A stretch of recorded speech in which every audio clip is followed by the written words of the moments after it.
gugoaz, bera ekartzen. Bigarrenik, uste dudalako, hiru eszenatokien aurrean, guk blindatzen dugula, nolabait ere, aurrera ikusteko edo aurrera begiratzeko aukera bakar, ez? Atzera begira, ez da gelditu tokian, eta ez da aurrera egitea, ez? Hirugarrenik, guk uste dugulako determinanteak izango gara, posibleki, ez? Eta gainera, hori nahi dugu.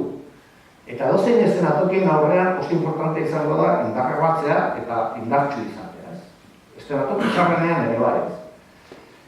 Eta gero badago oslenek batu dugun arrazoi nagusi bat, ez? Eta bereik ez dute nahi gugotea.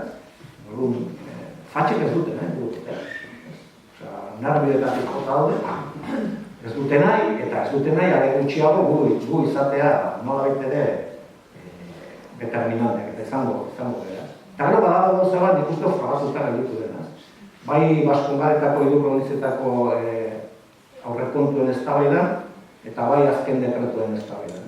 Bueno, Bildu determinantea denean zer gertatzen da. Jendearen interesak defendetu egiten dira. Eta jendearen eskubide sozialak aurrera doaztela, eta Euskal Herriarenak ere bai. Horregatik nahi dugu izan determinanteak, ez? Horrein sekulako lehia daukagun benorekin horren ingura bere izatu delako. Eta afera da, determinanteak izatea ez da eztabaida. Zu determinantea izan ez dut zertarako.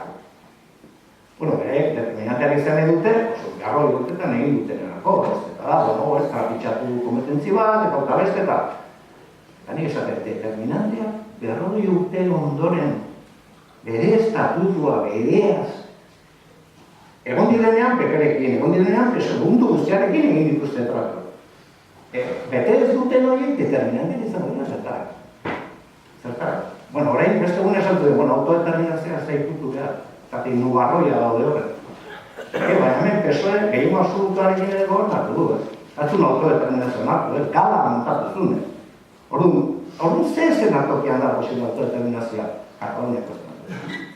Orduan, esaten duguna da, gu katalanekin, gaioekin eta bat, baditugu hiru dute bat, da, fatxei aurre egingo digula, eta ez digula gutxiko, posible badin bada, eta horrela izango da, uste dut, ekonomura beltzen, bigarren politika sozialetan, gu, determinantea baldin badera, bermatuko du politika soziala horreko egiten dira, eta Euskal Herriaren burujabetzaren inguruan horrela egingo dela gutxienez eztabaida bat irekiz, eta bego presoak ekartzeko. Eta gu horretara